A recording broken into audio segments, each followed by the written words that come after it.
60-70 વર્ષ પહેલાની અમેરિકાના ધનપતિની વાત છે. એ ધનપતિ અમેરિકાનો એ વખતનો સૌથી મોટો ધનાઢ્ય વ્યક્તિ હતો અને એનું નામ હતું એન્ડ્રુ કાર્નેગી. એન્ડ્રુ કાર્નેગી બહુ ગરીબ અવસ્થામાં મોટો થયો. પછી તો એવી સંપત્તિની કૃપા થઈ, નસીબ ઉઘડ્યું, જ્યાં હાથ નાખીને આ પૈસો મળે. ઘણા એને ઉદ્યોગો કર્યા, સ્ટીલના ઉદ્યોગમાં વિશેષ પડ્યા, બીજામાં પડ્યા, પણ ખૂબ કમાયો. એ વખતે આજથી 60-70 વર્ષ પહેલાની વાત કરો, સૌથી ધનાઢ્ય વ્યક્તિ અમેરિકાનો, એની પાસે $10 અબજ હતા. $10 અબજ. સૌથી મોટો ધનાઢ્ય વ્યક્તિ હતો એન્ડ્રુ કાર્નેગી. અને શૂન્યમાંથી સર્જન, રાતી પાઈ નહોતી અને માણસ આટલું કમાયો. અમેરિકાનો સર્વશ્રેષ્ઠ ધનાઢ્ય વ્યક્તિ એ હવે મરણ પથારીએ છે અને પત્રકાર એનો ઇન્ટરવ્યુ લેવા આવ્યો છે.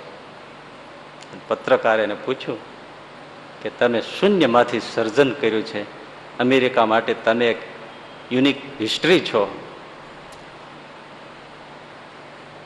આજ આટલું બધું ભેળું કર્યું, આટલું કમાયા, તમારા જેવો કોઈ સફળ વ્યક્તિ નથી, તમને કેમ લાગે છે? એન્ડ્રુ કાર્નેગી એકદમ ગુસ્સે થઈ કે હું સફળ? મારા જેવો દુનિયામાં કોઈ નિષ્ફળ વ્યક્તિ નથી. પત્રકાર આમ હલી ગયો. શું તમે વાત કરો છો? તો કે હા, કઈ રીતે?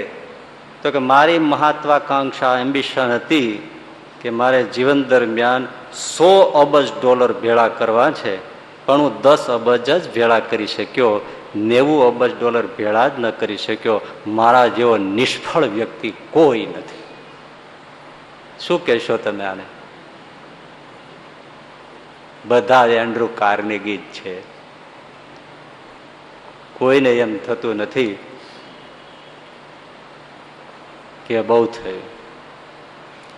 સારી ભાષા વાપરીને પછી દુનિયા એને પિતાજીના ડ્રીમ્સ ને ફલાણાના ડ્રીમ્સ ને આ મારે આટલું બાકી હતું હવે મારા પુત્રો કરશે ને આ બાકી છે મારા પુત્રો કરશે, પણ એ બધી ધન લાલસા કોઈને છોડતી નથી.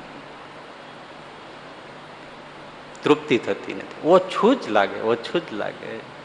સમજવાનું છે આ સમજીને કે આપણે એમાં જ છે ને, આ એક માયાના પ્રવાહમાં જ છે, તો આપણને સંતોષ થાય છે, હાવ થાય છે કે નથી થતો? બસ વધુ ને વધુ, વધુ ને વધુ, વધુ ને વધુ. લોભ એવો છે, ધન એવું છે, આ દ્રવ્ય જ એવું છે. રૂપિયો જોયો નથી કે તરત જ આંખ અંતરગોળ થઈ જાય. કાંઈ નહીં હોય, નહીતર જયારે ધંધામાં પડ્યા હોય કે શરૂઆત હોય ત્યારે ખિસ્સામાં રાતી પાઈ ન હોય એવી દશા હોય. માગ્યા ચપ્પલ પહેરતા હોય, ઘસાઈ ગયા હોય તો ડાબા પગનું જમણામાં, જમણાનું ડાબામાં પહેરીને ચલાવતા હોય એવી દશા હોય. પછી કરોડો આવે પણ તોય ઓછું જ પડે. એને શું કહેવું? એ માણસનો વાંક છે, નથી એમ આપણે નથી કેવું, પણ હકીકતે આ કાંઈક એવું જ છે કે ઓછું જ લાગે. તમને નહીં, સાધુ સંતોને પણ ઓછું જ લાગે, ઓછું જ લાગે, ઓછું જ લાગે. કાંઈ ન હોય, રહેવા માટે એક માંડ ઝૂંપડી હોય, પણ પછી મોહલા તો થાય તોય એમ થાય કે હજી ઓછું જ છે, હજી ઓછું જ છે, હજી ઓછું જ છે. એટલે મહાભારતમાં યયાતિના મુખેથી વચનો આવ્યા છે કે કોઈ લોભીને આખી પૃથ્વીનું દ્રવ્ય આપી દો તોય એમ નહીં કે મને સંતોષ છે. આખી પૃથ્વીનું દ્રવ્ય આપી દો. કેટલું થાય આખી પૃથ્વીનું? તોય એમ નહીં કહે કે મને સંતોષ છે. તો એને એમ થશે કુબેરનો ખજાનો તો બાકી છે. ઓછું જ પડશે. ચેતવણી આપે છે. આજે બધી જે વાતો કહેવાય છે ને, ચેતવણી આપે છે માણસને કે પૈસો સંપત્તિ એવી છે. એટલે સમજવાનું છે